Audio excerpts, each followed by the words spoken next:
But I think let's go across to Bombay Stock Exchange. That's where all the action is. And live on the sidelines of the ET Now BSE Day, Rana Kapoor, MD and CEO at Yes Bank, in conversation with Neeraj. Neeraj, take it away. Yep. Thanks a lot for that, Aisha. Yes, indeed, the market opened by none other than Rana Kapoor. In many respects, the most sought-after banker at this earnings season, at least because of the fact that they were that one which came out with that reassuring set of numbers after the carnage that we've seen. Mr. Kapoor, so good having you at this very special ET Now BSE Day. Thanks so much for joining me. Good morning, Neeraj. Yeah, great having you. And on the back of some very fantastic reported Indian macro data as well. Yes. 7.3%. And while a lot of economists would be skeptical about it, because, we did a whole host of discussions yesterday which said that people said that, it's not showing on the ground, even if the reported numbers are showing like that. Right. What is your own sense? No, my sense is that, things are definitely improving, call them green shoots, call it accelerating momentum. You can see it because in a bank's balance sheet, which is a basket of the economy, you can see that the wheels are moving, I think it's taken a while to lubricate the wheels, but definitely, you can see gear changes happening. But we're still somewhere between first and second gear in terms of the market opportunity. Okay. A lot of people believe, the common refrain that I hear these days is that, yes, the economy will pick up. We do not know when it will pick up. So irrespective of what the GDP numbers are showing, the economy pickup is probably 2 quarters away. And it's been like this now for the last 4 quarters. Yes. What is your sense on when does the lubrication actually takes impact? I think there are a couple of very significant events which are around the corner. I think this is a golden opportunity for the government, which has stabilized itself over the last 2 years in power, to make some stratospheric, changes. So we need what I call orbit-changing interventions, in this budget, whether it's in farm infrastructure, whether it's in rural asset creation, stimulating financial savings, direct tax rationalization, for instance. So there are a lot of headline points which require not just tweaking, but strategic decision making and then communicating that with confidence and conviction. So that is what the private sector is waiting for. And it is the private sector right now which is lukewarm. Okay. And probably could remain that way if people are to be believed. Maybe the spending will have to continue in calendar 16 from the government as well. But the thing, Mr. Kapoor, is that as has been the case in the past, now a lot of actions are being taken outside the purview of the budget. Yesterday we've had this MIP on steel. It helps the beleaguered sector. And in many ways, our commentary on the channel yesterday was that it goes out and helps amongst other things, banks in a big way because of the exposure that they have. What are your thoughts on this very important move that has been taken? I think this is a very significant move which could have happened much earlier. But the fact is that better late than never, right? Right. Two is that, we know that China has been dumping and Japanese and Korean steel is about 30% cheaper, in terms of Indian shores. So the cost structures need to be somewhere rationalized so that Indian steel producers who are fairly aggrieved and fairly much in trouble, at least they have a soft landing. So I think this is a very important development which should help to cushion banks' exposure to this extremely sensitive sector. Now, my thing is, and forgive me for trying to get into specifics if you will, but you don't have too much of an issue. Your exposure is 3% if I'm not wrong. 3.2%. Yeah, most of your exposures as well are in A-rated companies or above as well. But for banks which have large exposures to this beleaguered sector, how soon can an impact of then such a move have? I mean, does it start showing immediately or does it take a while? You see, there is definitely going to be a lag effect. Because if you see the kind of exposures that banks have to the steel sector, they're very, very large exposures.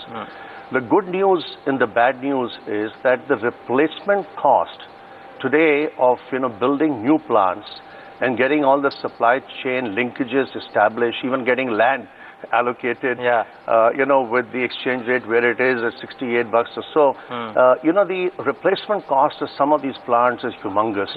So I believe that if there is intrinsic value in these assets, which there is, and if they are restructured under 5x25 properly, such that there is economic value preservation, my sense is that the banks and naturally the producers, the promoters of these companies will have a softer landing. I think it was the belief the credit risk embedded in steel exposure, which was not being, perceived to be bankable. So I think with this move, the bankability of this exposure really improves, and therefore the likelihood of more successful 5x25s. Sure, but you believe that this move in isolation, the way it has been taken yesterday, can actually lead to a healthier number reporting immediately? I mean, April onwards for the Jan to March quarter, you think such impact coming? I think the remaining 1.5 months of this quarter are mission critical for some of these exposures, not all of them, because a couple of them are still like okay because they had very strong corporate balance sheets, Yes. The ones in the middle are the ones, which are in a bit of trouble. And I think if the banks, the lead banks, can restructure them with proper bona fides, with proper preservation of economic value. I repeat the point, because a good restructuring preserves value, right? All it does is it recasts cash flows into the longer tenor, but the value of the assets is there very much embedded, So I think if we really on a war footing complete some of these 5x25s, refinancings, I have a reason to believe that overall the banking sector will have a soft landing. That's reassuring to hear, to say the least, Mr. Kapoor. Now, sorry. There's some recapitalization which is also required, which I'm sure is going to be a headline item in this forthcoming budget, as are a few other related issues. Okay, and we'll watch out for that for sure. My research team is listening to this actively. Now, a couple of other things related to Yes Bank as well. It was reassuring to see your numbers, quite frankly, from a sector perspective too. Now, your commentary, your reporting was very, very strong. If you would just enumerate, how do you feel sitting at right now? What does Rana Kapoor feel about the next 11 months for Yes Bank? No, I feel very great first and foremost that fairly recently our bank completed 10 years of listing. I remember vividly. 2005. Yeah, 2005, July 12th. Yes. We got listed at the same BSE Well. Yes. Until very recently, when our stock touched about 910, we were a 20 bagger. Yeah. Because our IPO was done at 45 rupees. So I'm told by the experts that this was the best performing IPO in the last 10 years.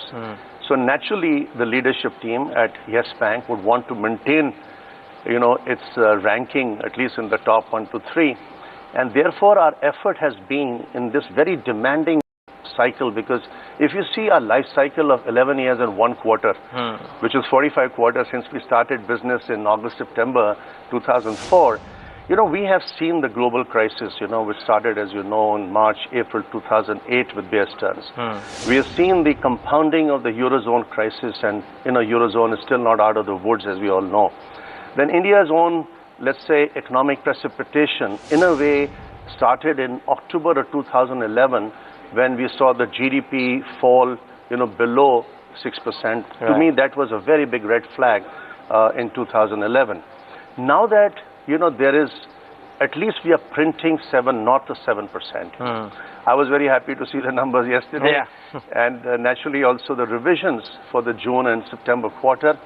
And the outlook, which is improved to 7.6, is very, very reassuring. But India is underperforming at 7.6. With our potential, with our denominator of GDP being just about $2 trillion, we should be doing 8.5%, 9%. Right, but when does it start showing on the ground, if you will? I mean, the people on the ground don't feel it's 7.6. You see, it's a very relevant question. What do we need? We need growth impulses, right? Growth impulses will come from 3 or 4 things, right? First and foremost, we need to get the financial savings in our economy really catalyzed. From 2008, our overall savings propensity in the country has fallen from 37% to about 30-odd%. Right. Number 2, the recapitalization of banks, which also has to be accompanied by very specific de-stressing actions, as evidenced in steel sector to some extent yesterday.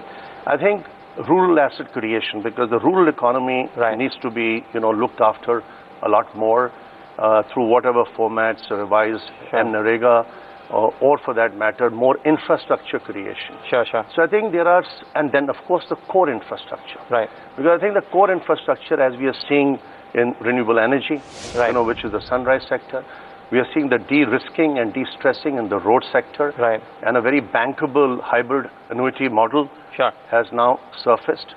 We are seeing improvements in logistics and transportation. Right. So if you see and smart cities itself is going to be Yes, like yes, of course. a very big, catalyst in future. So my sense is that, we are just about 6 to 9 months away, and the busy season of the new year, which starts in October, should show, tangible improvement in the economy. This is my judgment call. For Yes Bank as well, can the improvement be further? I would like to believe that improvement in our bank is well underway, because we've been architecting and making sure that our risk, structure, our risk culture in the bank is in a way enhanced in these demanding times. And therefore, the report card over the last few quarters and improved disclosures have restored the confidence, which was somewhere being questioned on and off. But I think December results do prove that, we are managing a risk reasonably well. Yes. I'm not saying that it's all over, because we still need to monitor next 1 or 2 quarters. But certainly I have reason to believe, looking at the MIS systems, which I do almost every day, that, we are in very good shape. Great. You think you can emulate? It might be a difficult one to say about a quarter-on-quarter basis, but safely over the next 4 quarters, you think this performance of December can be emulated on all various counts, be it the NIMs, be it the kind of CASA asset quality that you've shown? Neeraj, definitely, we have full visibility for this last quarter, March 2016, because, we need to get this year out of the way. As we look into 16-17, in my assessment, 16-17 will be a better year. Wow. The de-risking process is very advanced. Number 2, we are also seeing gains in market share. We are seeing some inroads in mind share, especially in sunrise sectors, which is where the bank is, orchestrated our knowledge banking strategy over the last 10 years. And now we are getting the scale, we're getting the momentum, and we're getting new relationship breakthroughs. Plus, our retail investment, which we have been making very consciously over the last, 4 or 5 years, that's also reaching an inflection point. With 750 branches, almost 14,000 people, of which almost 80% are deployed in various retail and SME businesses. We also want to be a very good SME bank. And with the startup ethos, with entrepreneurship, with emphasis on micro SMEs, Mudra Yojanas, Mudra Bank, the overall ecosystem for MSMEs is also really garnering fantastic momentum. So I think our bank should be a very good MSME bank, and then steadily with the development of the Yes brand, because the Yes brand also, and we figured in your ET corporate brands quite prominently recently, and I have reason to believe the retail consumer financing should also pick up. It's reflected to a very large extent in the overall granularity and diversity of our retail liabilities. So CASA plus granular retail touched 53.5% as of December. And we are very well on our way to getting to a 40% plus CASA by 2020.